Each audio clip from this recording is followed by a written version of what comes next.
गुरु ने अपने शिष्य से सुना। शिष्य ने पूछा कि गुरुवर, दिया तले अंधेरा क्यों और चांद पर इतने धब्बे क्यों? दो प्रश्न किए, दिया तले अंधेरा क्यों और चांद पर इतने धब्बे क्यों? सुनते ही गुरु थोड़े से उदास हो गए, मौन हो गए, कुछ जवाब नहीं दे पाए, देना चाहते हुए भी कुछ बोल नहीं पाए। भीतर में थोड़ी सी पीड़ा थी। सुन करके, देख करके अपने गुरु को शिष्य पूछता है, मैंने कुछ गलती कर दी है क्या? मुझे क्षमा कीजिए। मैंने जो प्रश्न किया है उसको सुनते ही आप क्यों उदास हो गए गुरुवर? क्या बात है, मैंने कोई गलती कर दी? गुरु कहते हैं, काश तुम ये भी पूछ सकते थे, काश तुम ये ही पूछ लेते कि दिए में इतना प्रकाश क्यों, दिए में इतना प्रकाश क्यों और चांद में इतनी चांदनी क्यों, इतनी शीतलता क्यों, ये भी तो पूछ सकते थे तुम। लेकिन तुमने क्या पूछा? दिया तले अंधेरा क्यों, चांद में इतने धब्बे क्यों? तुम्हारी दृष्टि उन धब्बों पर गई, तुम्हारी दृष्टि दिए के तले अंधेरे पर गई। दिए में जो प्रकाश है, जो चारों तरफ प्रकाशित कर रहा है वस्तुओं को, उस तरफ तुम्हारी दृष्टि नहीं गई, तुम्हारी दृष्टि गई नीचे की ओर। काश तुम्हारी दृष्टि प्रकाश की ओर जाती, काश तुम्हारी दृष्टि चांद की चांदनी पर जाती, उसकी शीतलता पर जाती तो कितना अच्छा होता। बात दृष्टि की है, जैसी दृष्टि वैसी सृष्टि होती है। हम जैसा सोचते हैं वैसा ही हमारे व्यक्तित्व का निर्माण होता है, वैसे हमारी प्रवृत्ति होती है, वैसा ही हमारा आचरण होता है। तो क्यों ना हम अपनी पहली भूल को सुधारें, मूल भूल को सुधारें, अच्छी बात सोचें, अच्छा ही विचार करें, हमारा आचरण भी अच्छा होगा। एक छोटी सी बच्ची से मैंने एक भजन सुना था कुछ वर्ष पहले। उसने अपनी तुतलाती भाषा में सुनाया था, बड़ा प्यारा भजन था। बुरा न कहो, बुरा न सुनो, बुरा मत सोचो, बुरा न कहो, बुरा न सुनो, बुरा मत सोचो। जब सोचो किसी के लिए अच्छी बातें सोचो, बुरा न कहो, बुरा न सुनो, बुरा मत सोचो। कितनी अच्छी बात कही है। जब भी सोचो अच्छी बातें सोचो। सोचना ही है, पर के बारे में भी सोचने की टेव पड़ गई तो सोचो, लेकिन अच्छा अच्छा सोचो। अच्छाई सोचने से हमारी अच्छाइयाँ बढ़ती हैं और दूसरों की बुराई सोचने से हमारी अंदर की बुराइयाँ बढ़ती है। मैंने सुना था एक भाई की हत्या किसी दूसरे व्यक्ति ने कर दी। उसे बहुत गुस्सा आया, बहुत रोया, और जब वह रोया तो उसकी पत्नी ने कहा, क्या कायरो जैसे रो रहे हो, जाओ लेकर के आओ उसको उठा करके, और उसी तरह से तुम भी उसे दंड दो जैसे तुम्हारे भाई को उसने दंडित किया है, उसको जान से मार दिया है, वैसे ही तुम भी हत्या करो, जाओ। ऐसी क्या स्त्रियों की भांति घर पे बैठे बैठे रो रहे हो, शर्म नहीं आती तुम्हें पुरुष होकर के? इतनी कायरता। जब पत्नी ने ललकारा तो वह व्यक्ति वहां जाता है और उसको खोजबीन करके पकड़ करके लाता है, ला करके अपनी माँ के सामने खड़ा कर देता है, हाथ में खंजर लेता है और मारने के लिए जैसे उठाता वो गिड़गिड़ाता है, माँ के चरणों में गिर पड़ता है, कृपया बस मुझ पर दया करो, रहम करो, मैंने बहुत बड़ी गलती की है, मैं मानता हूँ मैंने बहुत बड़ी गलती की है, लेकिन ऐसी गलती कषायवश हो गई है, मैं जिंदगी में कभी गलती नहीं करूँगा, मुझे छोड़ दो। मेरी पत्नी विधवा हो जाएगी, मेरे बच्चे अनाथ हो जाएंगे और मेरा अकाल में मरण हो जाएगा। अब आप लोग तो यही कहेंगे, उस वक्त नहीं सोचा था, जो भाई की हत्या कर दी उस वक्त ये बातें नहीं सोची थी, अब गिड़गड़ा रहा है। वो बार बार गिड़गड़ा रहा था, माँ के चरणों में बार बार माथा टेक करके हाथ जोड़ रहा था। आखिर माँ थी ना, नारी थी, दयालु प्रवृत्ति की होती है नारी। अगर नारी में दया नहीं तो वो कैसी नारी? न आरी इति नारी। आचार्य जी मूक माटी महाकाव्य में लिखते हैं, जो आरी के समान नहीं होती, घर के परिवार के सदस्यों को काटती नहीं है, जोड़ती है। अगर एक माँ अपनी बेटी को ये शिक्षा दे, छोड़ छुड़ा के आ जा अपने घर पे, कौन सी कमी है, हाँ, तलाक दे देंगे और मांग लेंगे पैसे, दूसरी शादी करवा लेंगे, वो कैसी नारी है, कैसी माँ है वो। काश उसका घर भी इसी तरह से टूटता तो क्या होता, सोचा कभी उसने? सीख देना चाहिए, शिक्षा देना चाहिए। नहीं बेटी, चाहे लाख परेशानियां हों, कर्म के उदय से ऐसा होता है, कर्म हमेशा एक सा नहीं रहता, वो बदलता है। आप देखिएगा रानी चेलना को, मैना सुंदरी को कोड़ी के साथ ब्याह करवा दिया और वो खुद के पिता ने ही करवा दिया, लेकिन वो हारी नहीं। वो जानती थी कि कर्म हमेशा एक जैसे रहते ही नहीं हैं। अगर आज दुख दे रहे हैं तो कल सुख भी देंगे, क्योंकि महीने में दोनों तरह के पक्ष आते, कृष्ण पक्ष भी आता है तो शुक्ल पक्ष भी आता है।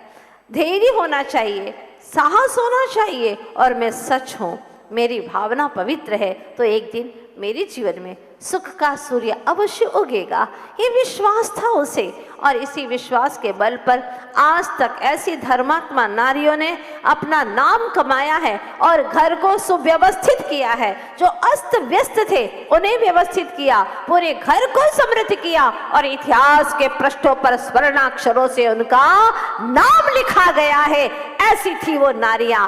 इसलिए माताओं से कहना चाहती हूँ, अपनी बेटियों को ऐसी शिक्षा दो, बेटी अब जिस घर में तुम गई हो वो घर ही तुम्हारा अपना परिवार है, वो ही सब कुछ है तुम्हारा। वहां पर अगर अपना व्यवहार अच्छा रखोगी तो वो सब लोग अवश्य बदलेंगे, तुम बदलोगे, जग बदलेगा, ये निश्चित है, क्योंकि सब मनुष्य है, कोई राक्षस नहीं है। ध्यान रखना, हम अपनी परिणति से दूसरों को भी बदल सकते। थोड़ी सी कोई विसंगति आई, थोड़ी सी परेशानी आई और हम उसको तिल का ताड़ कर देते, तिल का पर्वत बना देते हैं, फलतः घर के घर टूटे जा रहे हैं। मेरी गुजारिश है कि आप अगर बदलने की भावना रखेंगे तो सामने वाला भी बदलेगा, और बदले की भावना रखेंगे तो सामने वाला भी बदले की भावना करेगा। क्या हुआ, माँ ने मन ही मन विचार किया और कहा, रुक जाओ, इसके ऊपर खंजर मत चलाओ, रुक जाओ। और माँ कहती है, मेरा एक बेटा है, एक बेटा तो चला गया, लेकिन आज से तू ही मेरा दूसरा बेटा है। माँ की भाषा देखिएगा, आज से तू ही मेरा दूसरा बेटा है, और उसको माफ कर दिया। तेरी इतनी बड़ी गलती थी, हो सकता है पूर्व में मेरे बेटे ने भी तुझ पर खंजर चलाया हो, और अब सब कुछ बराबर हो गया, आज कर्ज तुम्हारा समाप्त हो गया। और साथ में लेकर के बैठती हैं, अपने हाथों से भोजन परोसती है, और प्यार से पीठ पर हाथ फेरते हुए, है आपके पास भी इतनी ताकत नारियों, माताओं, है आपके पास में इतनी ताकत कि तुम शत्रु को माफ कर सको और इतना प्यार से भोजन करा सको जैसे कि तुम अपने बेटे को कराती हो। कहते हैं उस दिन के बाद में उस व्यक्ति ने अपने पापों का ऐसा पश्चाताप किया, ऐसा पश्चाताप किया कि अपने आंखों के पश्चाताप के आंसुओं से माँ के चरणों का प्रक्षालन कर लिया, और जिंदगी भर तक के लिए संकल्प कर लिया, जो भी कमाऊंगा उसमें आधा खर्च मैं अपनी इस माँ के लिए करूंगा।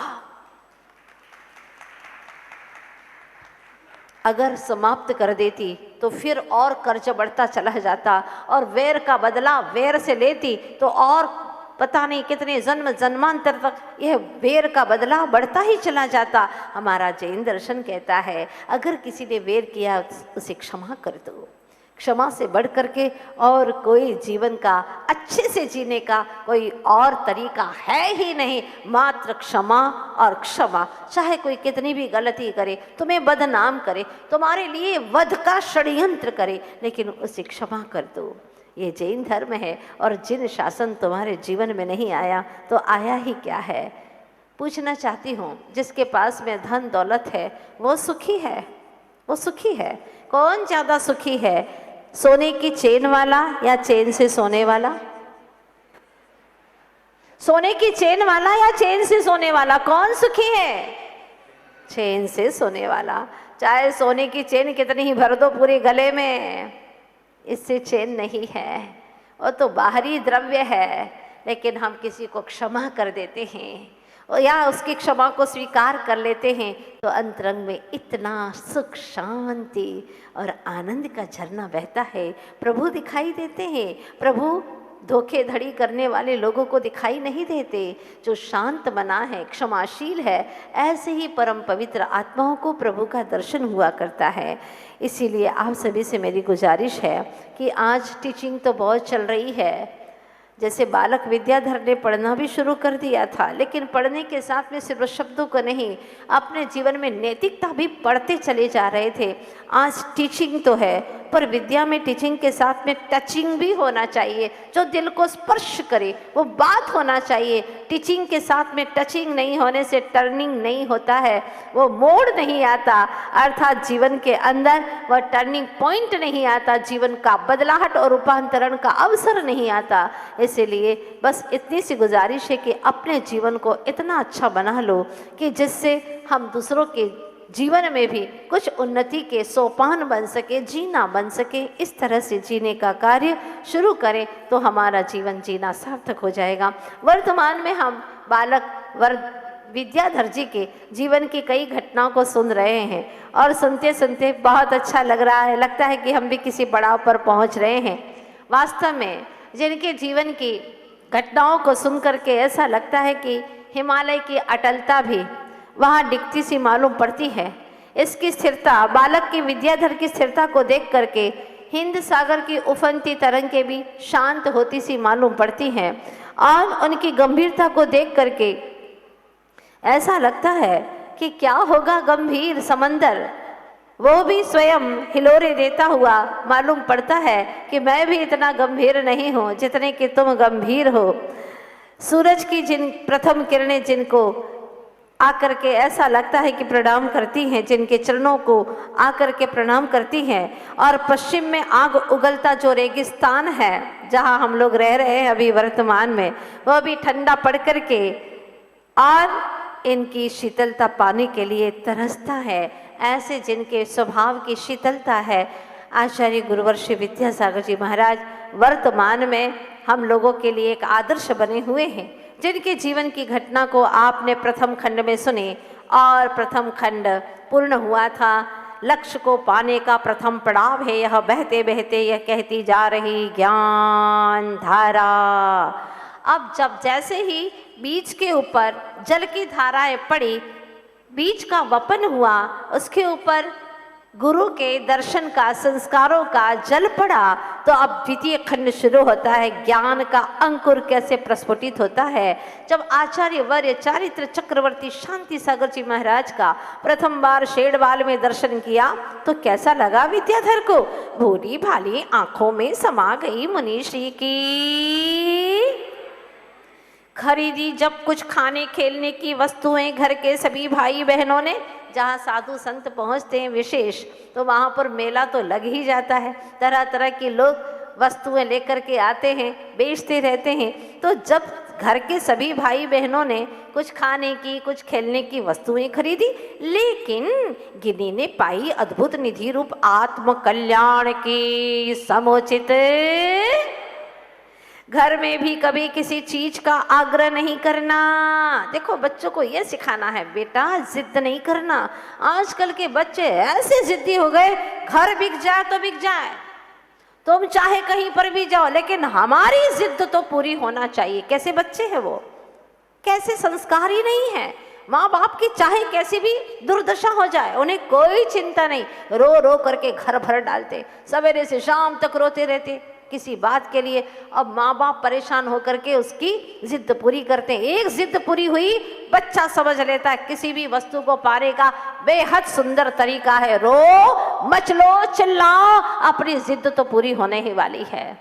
इसलिए बार बार कहती हूँ, ज्ञान धारा अपने बच्चों को जरूर सुनाइए, सिखाइए उन्हें कि बेटा महान ऐसे नहीं बनते। देखो बालक विद्याधर कैसे थे, घर में भी कभी किसी चीज का आग्रह नहीं करना, जो दिया सो जिद करना या स्वभाव में नहीं था।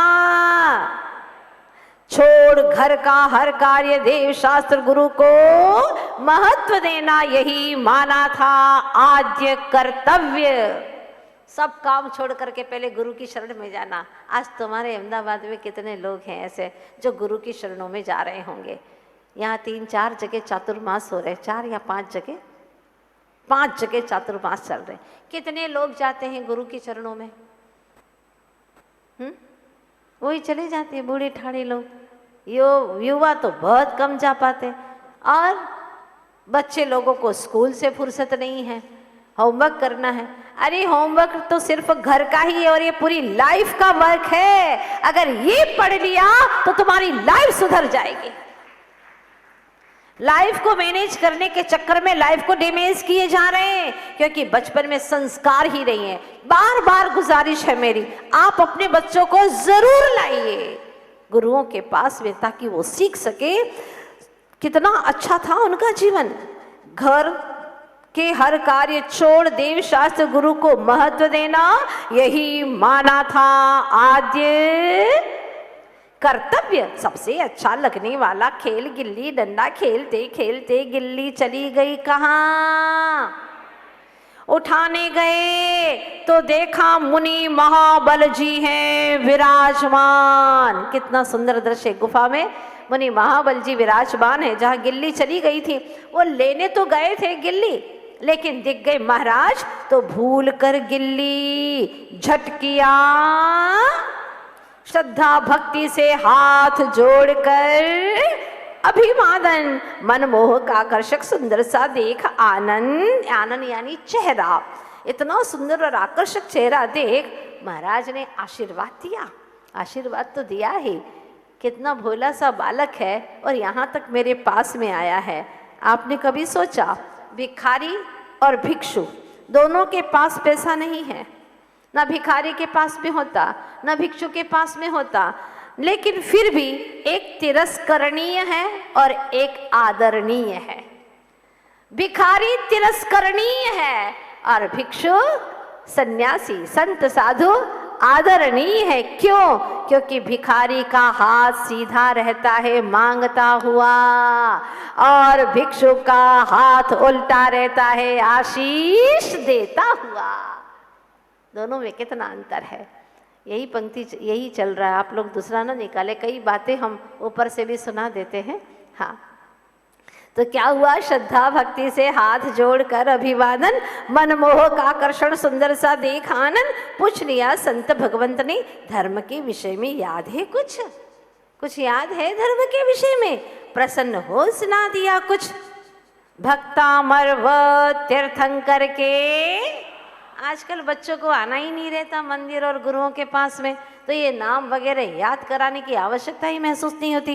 कौन सी फिल्म चल रही है, उसमें क्या है, कौन से कार्टून है, उनके क्या क्या नाम है, क्या चल रहा है, हीरो हीरोइन के क्या नाम है, ये सारी बातें बच्चों से पूछ लो। और माँ बाप सुन करके बिल्कुल ग्लैड होते हैं, उनकी छाती फूल जाती है। देखो मेरे बच्चों को कितने सारे हीरो के नाम हैं। कहाँ जाएगा हीरो के नाम सुन करके, याद करके? नरकों में ही जाएगा। काश भगवान के नाम याद कराते, उन्हें तीर्थंकरों के चिन्ह याद कराते। जितना जुबान से बोलता, जितनी बार बोलता जुबान से, उतने उसके पाप कर्मों की निर्जरा हो जाती।